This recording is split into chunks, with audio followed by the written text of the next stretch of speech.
ഭ്രാന്തന്റെ പ്രണയം an unconditional love story ഭാഗം 54. ഇന്ന് ശനിയാഴ്ചയാണ്. വിനോദിന്റെ പിറന്നാള്. മാളു രാവിലെ നേരത്തെ എഴുന്നേറ്റ് കുളിച്ച് സെറ്റുസാരി ഉടുത്ത് അമ്പലത്തിലേക്ക് പോവാനൊരുങ്ങി. പക്ഷെ അവളുടെ മുഖം മങ്ങിയിരുന്നു. കണ്ണുകൾ അപ്പോഴും ചുറ്റും എന്തോ തിരഞ്ഞുകൊണ്ടിരുന്നു. മുഖത്തല്പം പൗഡറും നെറ്റിയിലൊരു കുഞ്ഞു പൊട്ടും സീമന്തരേഖയിൽ സിന്ദൂരം ഇട്ട് അവൾ ഒരുങ്ങി. കണ്ണാടിയിൽ അവൾ സ്വയം അവളെ തന്നെ ഒന്ന് നോക്കി.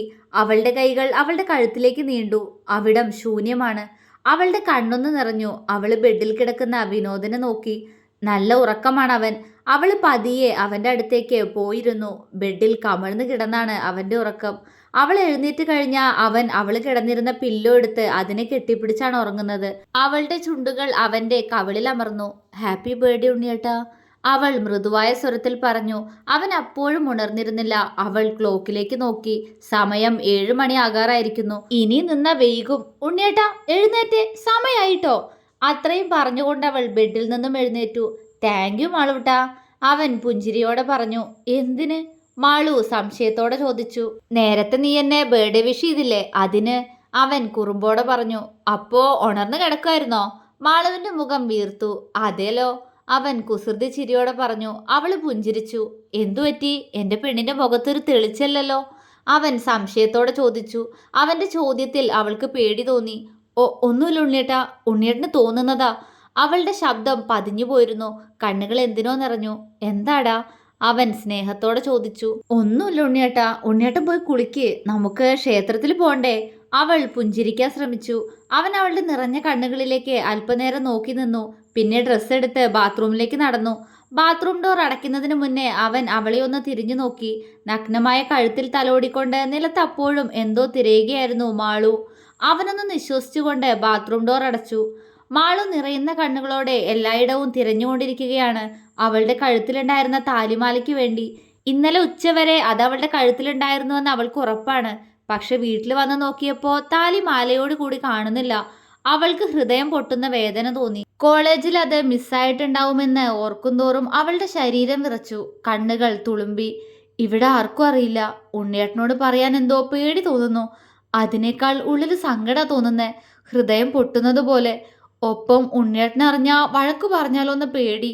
അവളുടെ മുഖം കണ്ട് ഇന്നലെ തൊട്ട് വിനോദ് കാര്യം അന്വേഷിക്കുന്നുണ്ട്. പക്ഷേ അവൾ ഒന്നുമില്ലാന്ന് പറഞ്ഞ് ഒഴിഞ്ഞു മാറി. ഇനി തിങ്കളാഴ്ച കോളേജുള്ളൂ.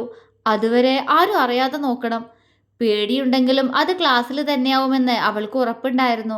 പക്ഷേ എങ്ങനെ അത് പോയി എന്ന് മാത്രം അവൾക്ക് അറിയില്ലായിരുന്നു. എന്റെ മാളൂട്ടൻ ഈ സെറ്റ് സാരിയൊക്കെ എടുത്തപ്പോ വലിയ പെണ്ണായിട്ടോ. ഉണ്ണിയേട്ടൻ ആദ്യമായിട്ട് കാണുക നിന്നെ ഈ വേഷത്തില്. കുളി കഴിഞ്ഞു വന്ന വിനോദ് മാളുവിനോട് പറഞ്ഞു.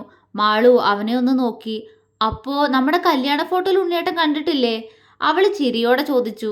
അത് ഫോട്ടോ അല്ലേടി കുറുമ്പി, അവൻ അവളുടെ താടിയിൽ പിടിച്ച് കൊഞ്ചിച്ചുകൊണ്ട് കുറുമ്പോടെ പറഞ്ഞു.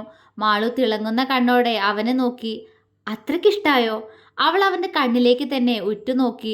ഒരുപാട് ഇഷ്ടായി. എൻ്റെ മോള് ഒത്തിരി സുന്ദരിയായിട്ടുണ്ട്. ഇപ്പോ വലിയ പെണ്ണിനെ പോലെ തോന്നുന്നുണ്ട്, അവൻ ചിരിയോടെ പറഞ്ഞതും അവളുടെ കണ്ണുകൾ വല്ലാതെ വിടർന്നുപോയി. ആണോ? എന്നാ ഞാനിനി ഇങ്ങനത്തെ വേഷം തന്നെ ഇട്ടോളാ, മാളു പറഞ്ഞു. അത് വേണ്ട, എനിക്കെൻ്റെ മാളൂട്ടൻ കുഞ്ഞായിട്ടിരിക്കുന്ന തന്നെ ഇഷ്ടം. അതുകൊണ്ട് സാധാ ഇടുന്ന വേഷം തന്നെ മതി. ഇനിയിപ്പോൾ വലിയ ടീച്ചറൊക്കെ ആയി കഴിഞ്ഞാൽ നീ അതൊക്കെ തന്നെ ആവില്ലേ മിക്കവാറും വേഷം. അവൻ മുഖം വീർപ്പിച്ചു. അവൾക്ക് ചിരി വന്നു.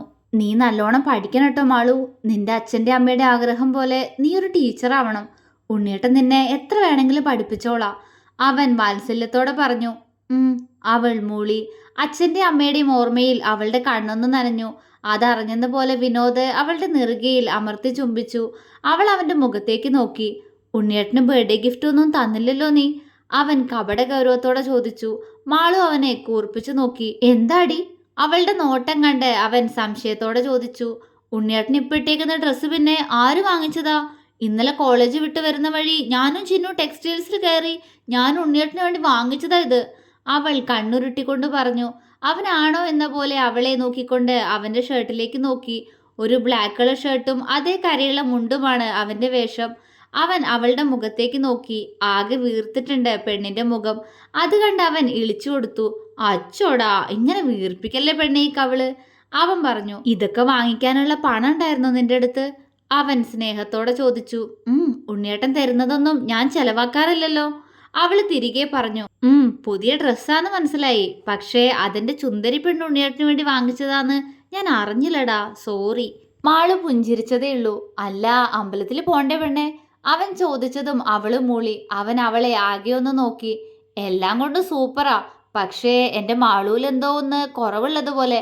അവൻ അവളെ ആകെ ഒന്ന് നോക്കിക്കൊണ്ട് പറഞ്ഞു. മാളു എന്താ എന്ന പോലെ അവനെ നോക്കി. ആ, അത് തന്നെ. നിന്റെ താലിമാല എന്തിനാ ഡ്രസ്സിന്റെ ഉള്ളിൽ വെച്ചേക്കുന്നേ? ഈ സാരിയുടെ കൂടെ അത് പുറത്തേക്കിട്ടാ എന്റെ മാളൂട്ടൻ ഒന്നുകൂടി സൂപ്പറാവും. അവൻ ചിരിയോടെ പറഞ്ഞു. അവൾ അവനെ മിഴിച്ചു നോക്കി. എന്തെങ്ങനെ നോക്കുന്നേ? അവൻ സംശയത്തോടെ ചോദിച്ചു. ഒന്നുമില്ല, നമുക്ക് പോവാ. അതുമാത്രം പറഞ്ഞുകൊണ്ട് അവന്റെ മറുപടിക്ക് കാത്തു നിൽക്കാതെ അവൾ മുന്നോട്ട് നടന്നു. അവളുടെ പോക്കും നോക്കി വിനോദ് കള്ളച്ചിരിയോടെ അവന്റെ പോക്കറ്റിൽ നിന്നും ആ താലിമാല പുറത്തേക്കെടുത്തു. അവന്റെ ചുണ്ടിൽ പുഞ്ചിരി വിരിഞ്ഞു. പെണ്ണിന് ഹൈറ്റ് കുറവായതുകൊണ്ട് പോക്കറ്റിൽ തല തട്ടിയില്ല, അല്ലെങ്കിൽ എന്റെ പ്ലാൻ എല്ലാം കൊളായനെ. കുറുമ്പോടെ മനസ്സിൽ പറഞ്ഞുകൊണ്ട് അവൻ മുന്നോട്ട് നടന്നു. അപ്പോഴും ആ താലിമാല അവന്റെ കയ്യിൽ ഭദ്രമായി ഉണ്ടായിരുന്നു. മാളു താഴേക്ക് ചെല്ലുമ്പോൾ അവിടെ ദേവികയോടൊപ്പം ഗൗരിയും ഹരിയും ചിന്നുവും പവിത്രയും രാജനുമെല്ലാം വേഷം മാറി നിൽക്കുന്നുണ്ട്. നിങ്ങളെല്ലാവരും എങ്ങോട്ടാ? അവരെ കണ്ട് മാളു സംശയത്തോടെ ചോദിച്ചു. ഞങ്ങളും വരുന്നുണ്ട് ഏട്ടത്തി അമ്പലത്തിലേക്ക്. ചിന്നു ആണത് പറഞ്ഞത്. മാളുവിന്റെ മുഖം വിടർന്നു പോയി. അവളാണോ എന്ന പോലെ ഹരിയെ നോക്കിയതും അവൻ അവളെ നോക്കി രണ്ട് കണ്ണും ചിമ്മിക്കാണിച്ചു. മാളു ചിരിയോടെ ഹരിയുടെ കയ്യിൽ വന്ന് ചുറ്റിപ്പിടിച്ചു. ഹരി അവളെ നോക്കി. അവന്റെ ഓർമ്മകൾ അന്നവൾ പിണങ്ങിയ ദിവസത്തേക്ക് പോയി. അന്ന് വിനോദിനോടും ഹരിയോടും മാളു പിണങ്ങിയതിന്റെ പിറ്റേ ദിവസം രാവിലെ മാളു കുളിച്ചൊരുങ്ങി താഴേക്ക് ചെല്ലുമ്പോൾ അവിടെ സോഫയിൽ ഹരി ഇരിക്കുന്നുണ്ട്. അവനെ കണ്ടപ്പോൾ തലേന്ന് വിനോദ് പറഞ്ഞതാണ് അവൾക്ക് പെട്ടെന്ന് ഓർമ്മ വന്നത്. അവൻ ഹരിയോട് ഓർമ്മ കിട്ടിയത് എങ്ങനെയെന്ന് ചെറുതായി പറഞ്ഞിട്ടുണ്ടെന്ന് ഓർക്കുന്തോറും മാളുവിന് ഹരിയെ നോക്കാൻ ചമ്മല് തോന്നി. അവൾ അത് മൂടി വെച്ചുകൊണ്ട് അവനെ കൂർപ്പിച്ചു നോക്കി അടുക്കളയിലേക്ക് നടന്നു. ഹരിയുടെ മുഖം വാടി. ഏട്ടന്റെ കുട്ടി ഏട്ടനോട് പിണക്കാണോ? അവന്റെ സ്വരം ഇടറിയിരുന്നു. പക്ഷെ ആ ശബ്ദത്തിൽ വാത്സല്യമായിരുന്നു. മാളു പിടിച്ചു കെട്ടിയതുപോലെ അവിടെ നിന്നുപോയി. പതിയെ അവൾ അവനെ തിരിഞ്ഞു നോക്കി. സോറി, അവൻ പതിയെ പറഞ്ഞു. മാളു ഓടി വന്ന് അവനെ കെട്ടിപ്പിടിച്ച് അവന്റെ നെഞ്ചിലേക്ക് മുഖം പൂഴ്ത്തി. ഹരി ഒന്ന് ഞെട്ടിപ്പോയി. അവൻ അവളെ ചേർത്ത് പിടിച്ചു. ഇതും കണ്ടുകൊണ്ടാണ് മുകളിൽ നിന്നും വിനോദ് ഇറങ്ങി വരുന്നത്. ഹരി വിനോദിന്റെ മുഖത്തേക്ക് സംശയത്തോടെ നോക്കി. ആ നോട്ടത്തിന്റെ അർത്ഥം മനസ്സിലായ പോലെ വിനോദ് അവനെ നോക്കി പുഞ്ചിരിയോടെ കണ്ണു ചിമ്മി. ഹരിയുടെ മുഖം വിടർന്നു പോയി. അവൻ മാളുവിന്റെ തലയിൽ തലോടി. മാളു മോളെ, അവൻ വിളിച്ചു. ഏട്ടാ സോറി, ഞാൻ അപ്പോഴത്തെ സങ്കടത്തിൽ പറഞ്ഞു പോയതാ. ഏട്ടൻ വിഷമിക്കല്ലേ, എനിക്കൊരു പിണക്കുമില്ല. അവളുടെ കണ്ണ് നിറഞ്ഞിരുന്നു. അവനോട് ഒത്തിരി സ്നേഹം തോന്നുമ്പോൾ മാളു ഹരിയെ ഏട്ടാ എന്ന് മാത്രമാണ് വിളിച്ചിരുന്നത്. അവൻ അവളുടെ മുഖം പിടിച്ചുയർത്തി. സാരില്ല, ഏട്ടന്റെ കുട്ടി പിണങ്ങിയപ്പോ ഏട്ടന് ശരിക്കും സങ്കടായടാ. അതാ രാവിലെ തന്നെ ഇങ്ങോട്ട് ഓടി വന്നേ. അവൻ വാത്സല്യത്തോടെ പറഞ്ഞുകൊണ്ട് അവളുടെ കവിളിൽ ചുണ്ടമർത്തി. മാളു ചിരിച്ചു. അവളും ഒന്ന് ഉയർന്നുകൊണ്ട് അവന്റെ കവിളിലും സ്നേഹത്തോടെ ചുംബിച്ചു. ഹരി പുഞ്ചിരിച്ചു. അതെ, മതി മതി, ഇങ്ങോട്ട് മാറിക്കേ. എനിക്ക് ഉമ്മ തരാൻ പറയുമ്പോൾ മാത്രം അവൾക്ക് ഇല്ലാത്ത ജാടയാ. പക്ഷേ അവളുടെ ഏട്ടന് എപ്പോഴും കൊടുക്കും. വിനോദ് വീർത്ത മുഖത്തോടെ പറഞ്ഞുകൊണ്ട് അവരുടെ മുന്നിൽ വന്നു നിന്നു. മാളു കുറുമ്പോടെ അവനെ നോക്കി. ഹരി അവനെ ദേഷ്യം പിടിപ്പിക്കാൻ അവളുടെ കവിളിൽ വീണ്ടും ചുംബിച്ചു. മൈ. വിനോദ് പിറുപിറുത്തുകൊണ്ട് ഹരിയെ കൂർപ്പിച്ചു നോക്കി. ഹരി അവനെ നോക്കി ചുണ്ടുകൊട്ടി. മാളു കുസൃതിയോടെ ഹരിയുടെ നെഞ്ചിൽ പതുങ്ങി നിന്നു. രാത്രി ആവട്ടെ, നിനക്ക് ഞാൻ ശരിയാക്കി തരാട്ടോ. വിനോദ് മാളുവിനോട് ചുണ്ടനക്കി പതിയെ പറഞ്ഞു. മാളു നാണത്തോടെ ഹരിയുടെ നെഞ്ചിൽ അവളുടെ മുഖം പൂഴ്ത്തിവെച്ചു. ഹരി ഓർമ്മകളിൽ നിന്നും ഉണർന്ന് ഒന്ന് പുഞ്ചിരിച്ചു. പോയാലോ? വിനോദ് താഴേക്ക് ഇറങ്ങി വന്നുകൊണ്ട് ചോദിച്ചു. ആ മോനെ, പോവാ. ദേവിക പുഞ്ചിരിയോടെ പറഞ്ഞുകൊണ്ട് അവന് മുന്നിൽ വന്നു നിന്നു. അമ്മയുടെ കുട്ടിക്ക് 1000 പിറന്നാൾ ആശംസകൾ. അവർ വാത്സല്യത്തോടെ അവന്റെ കവിളിൽ ചുണ്ടമർത്തിക്കൊണ്ട് പറഞ്ഞു. അവനും അവരുടെ കവിളിൽ ചുംബിച്ചു. എല്ലാവരും അവനെ വിഷ് ചെയ്തു. മാളു ഹരിയുടെ കൈവിട്ടു. ഹരി വന്ന് വിനോദിനെ കെട്ടിപ്പിടിച്ചു. ഹാപ്പി ബർത്ത്ഡേ ഡാ, അവൻ സ്നേഹത്തോടെ പറഞ്ഞു. താങ്ക്സ് ഡാ. അവൻ ഹരിയുടെ പുറത്ത് തട്ടി. സാധനം കയ്യിലുണ്ടോ? ഹരി പതിയെ വിനോദിന്റെ ചെവിയിൽ ചോദിച്ചു. ഉണ്ടടാ. വിനോദ് അതിനേക്കാൾ പതിയെ പറഞ്ഞുകൊണ്ട് മാളുവിനൊന്ന് പാളി നോക്കി. എല്ലാവരും അവരെ തന്നെ നോക്കി നിൽക്കുകയാണ്. വിനോദ് ചിന്നുവിനെ നോക്കി. അതിന്റെ അർത്ഥം മനസ്സിലായ പോലെ ചിന്നു ഒന്ന് തലയനക്കി. ഏട്ടത്തി, എന്റെ മുടി കെട്ടിയതൊന്ന് നോക്കിയേ, എന്തെങ്കിലും പ്രശ്നമുണ്ടോ? ചിന്നു മാളുവിനോട് ചോദിച്ചു. മാളുവിന്റെ നോട്ടം ചിന്നുവിലേക്ക് പോയി. അതേ നിമിഷം കൊണ്ട് വിനോദ് അവന്റെ കയ്യിൽ മറച്ചു വെച്ച താലിമാല ഹരിയുടെ കയ്യിലേക്ക് കൊടുത്തു. ഹരി വിനോദിൽ നിന്നും അകന്ന് പെട്ടെന്ന് അതെടുത്ത് അവന്റെ ഷർട്ടിന്റെ പോക്കറ്റിലേക്ക് ഇട്ടു. മാളു ഒഴികെ വിനോദിനെയും ഹരിയെയും നോക്കി നിന്ന് എല്ലാവരുടെയും ചുണ്ടിൽ ചിരി മിന്നി. അടുക്കള ഭാഗത്തു നിന്ന് ഇതെല്ലാം കണ്ട സുമതിയും നിറഞ്ഞ സന്തോഷത്തോടെ കൈകൾ കൂപ്പി. മാളു അവളുടെ ഇഷ്ടദേവനു മുന്നിൽ കൈ കൂപ്പി നിൽക്കുകയാണ്. അവളുടെ കണ്ണുകൾ നിറഞ്ഞിരുന്നു. ആദ്യമായി അവസാനമായും വിനോദുമായിട്ട് ഒരുമിച്ച് മാളു ആ ക്ഷേത്രത്തിലേക്ക് വന്നത് അവരുടെ വിവാഹം കഴിഞ്ഞ സമയത്തായിരുന്നു. അന്ന് അവൾ മഹാദേവന് മുന്നിൽ കൈകൂപ്പുമ്പോൾ ജീവിതം ഇനി എങ്ങോട്ടെന്നൊരു ചോദ്യമുണ്ടായിരുന്നു അവൾക്ക് മുന്നിൽ. അവന് സുഖായ അപ്പോ നീ എന്ത് ചെയ്യും? പിന്നീട് അവൻ നിന്നെ സ്നേഹിക്കോ? ആ മനസ്സിൽ അവൻ്റെ ഗായത്രി മാത്രമല്ലേ ഉള്ളൂ. ആ സ്ഥാനത്തേക്ക് നിനക്കൊരിക്കലും വരാൻ സാധിക്കില്ല മാളവിക. അന്ന് ഇതേ നടയിൽ നിന്നുകൊണ്ട് പ്രാർത്ഥിക്കുമ്പോൾ ചെവിയിൽ ആരോ പറയുന്നത് പോലെ തോന്നിയ വാക്കുകൾ അവൾക്ക് ഓർമ്മ വന്നു. പക്ഷെ ഇത്തവണ അത് കേൾക്കുമ്പോൾ അവളുടെ ചുണ്ടിൽ ഒരു പുഞ്ചിരി ഉണ്ടായിരുന്നു. ഉണ്ണിയേട്ടൻ എന്നെ സ്നേഹിക്കുന്നുണ്ട്. ഒരിക്കലും ഗായത്രി ചേച്ചിയുടെ സ്ഥാനം എനിക്ക് വേണ്ട. ആ സ്ഥാനവുമല്ല എൻ്റെ ഉണ്ണിയേട്ടൻ്റെ മനസ്സിൽ എനിക്ക്. അതിനേക്കാൾ കൂടുതലോ കുറവോ എന്നറിയില്ല. പക്ഷേ എൻ്റെ ഉണ്ണിയേട്ടന് എന്നോട് പ്രണയ. അവൾ കണ്ണുകൾ തുറന്ന് അടുത്ത് നിൽക്കുന്ന വിനോദിനെ നോക്കി. അവൻ തൊഴുതു കഴിഞ്ഞ് അവളുടെ മുഖത്തേക്ക് നോക്കി. എന്തേ? അവൻ ചോദിച്ചു. എന്നെ എന്തോരിഷ്ടണ്ട്? അവൾ ആകാംക്ഷയോടെ ചോദിച്ചു. അവൻ അവളുടെ കണ്ണുകളിലേക്ക് ഉറ്റുനോക്കി. നിന്നെ എനിക്ക് എന്തോരിഷ്ടണ്ട്? അറിയില്ല എനിക്കത്. നീയാ. അത്രമേൽ ഞാൻ നിന്നെ സ്നേഹിക്കുന്നു. ഒരളവുകോൽ വെച്ച് അളക്കാൻ കഴിയാത്ത വിധം ഞാൻ നിന്നെ ഒരുപാട് പ്രണയിക്കുന്നു മാളൂട്ട. അവൻ്റെ ശബ്ദത്തിൽ പോലും പ്രണയം കലർന്നു. അവളുടെ മുഖം വിടർന്നു പോയി. അവൾ ശ്രീകോവിലിനകത്തേക്ക് നോക്കി. അവിടെ കൂടുതൽ ശോഭയോടെ തിളങ്ങുന്ന ആ വിളക്കുകൾക്കുള്ളിൽ നിന്നും മഹാദേവന്റെ ശിലയ്ക്ക് എന്തോ പ്രഭ കൂടിയതുപോലെ അവൾക്ക് തോന്നി. അവൾ കണ്ണുകൾ അടച്ചുകൊണ്ട് അവന്റെ ദീർഘായുസിന് വേണ്ടി പ്രാർത്ഥിച്ചു. പോവോ ഉണ്ണിയേട്ടാ? അവൾ അവനോട് പുഞ്ചിരിയോടെ ചോദിച്ചു. അവർക്ക് അടുത്ത് തന്നെ മറ്റുള്ളവരും പ്രാർത്ഥനയോടെ നിൽക്കുന്നുണ്ട്. പോവാടാ, പക്ഷേ അതിനു മുന്നേ ഞാൻ എൻ്റെ മാളുവിനൊരു ഗിഫ്റ്റ് തരട്ടെ? അവൻ പുഞ്ചിരിയോടെ ചോദിച്ചു. എന്താ? മാളുവിന് സംശയം. വിനോദ് ഹരിയെ നോക്കി. ഹരി അവനെ നോക്കി പുഞ്ചിരിച്ചു. ഗൗരിയും ചിന്നുവും പരസ്പരം മുഖാമുഖം നോക്കി കള്ളച്ചിരിയോടെ. വിനോദ് മാളുവിനോട് മുന്നോട്ട് നോക്കാൻ കണ്ണ് കാണിച്ചു. അവൾ മുന്നോട്ട് നോക്കി. അവളുടെ കണ്ണുകൾ വിശ്വാസം വരാതെ മിഴിഞ്ഞുപോയി. സന്തോഷം കൊണ്ട് ആ മിഴികൾ നിറഞ്ഞൊഴുകി. പൂജാരി പൂജിച്ച താലിയുമായുള്ള തട്ടുമായി അവർക്ക് മുന്നിൽ വന്നു നിന്നു. മാളു കണ്ണ് നിറച്ചുകൊണ്ട് വിനോദിനെ നോക്കി. അവൻ അവളെ നോക്കി പുഞ്ചിരിച്ചതേയുള്ളൂ. പക്ഷേ ആ കണ്ണുകളും നിറഞ്ഞിരുന്നു. പൂജാരി എടുത്തുകൊടുത്ത താലിമാല വിനോദ് അവളുടെ മുഖത്തിന് നേരെ ഉയർത്തിപ്പിടിച്ചു. അതവളുടെ കഴുത്തിൽ കിടന്ന താലിമാല തന്നെയാണെന്ന് മാളുവിന് മനസ്സിലായി. അവളുടെ ചുണ്ടുകൾ വിതുമ്പിപ്പോയി. അവൾ ഹരിയുടെ മുഖത്തേക്ക് നോക്കി.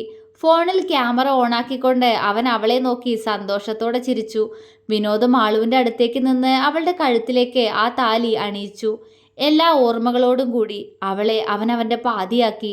താലിമാലയുടെ കൊളുത്തിറുക്കി അവൻ അവളുടെ മുഖത്തേക്ക് നോക്കി. അവൾ നിറഞ്ഞ കണ്ണുകളോടെ അവനെ തന്നെ നോക്കുന്നുണ്ട്.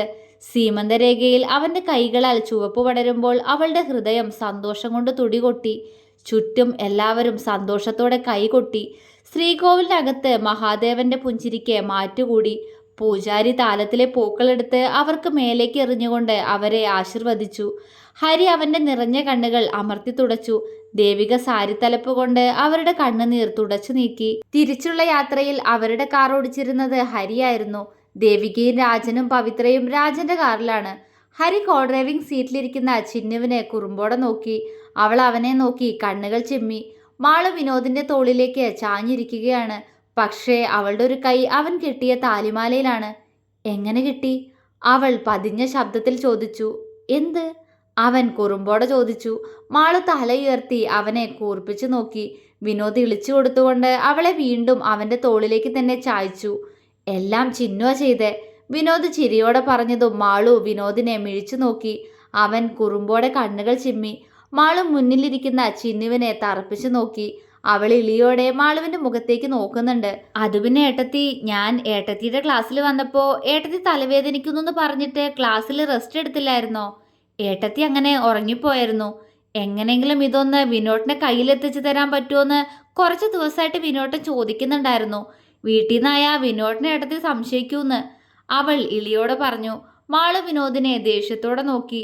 ഏട്ടത്തി ഉറങ്ങിയപ്പോൾ ഞാൻ താലിയുടെ കൊളുത്ത് വേർപെടുത്തി അതിങ്ങോട്ട് എടുത്തു. ഞാൻ വിനോട്ടിനോട് പറഞ്ഞാലോന്ന് കരുതിയിട്ട് ഏട്ടത്തി എന്നോട് മാല കാണാത്തത് പറഞ്ഞില്ല.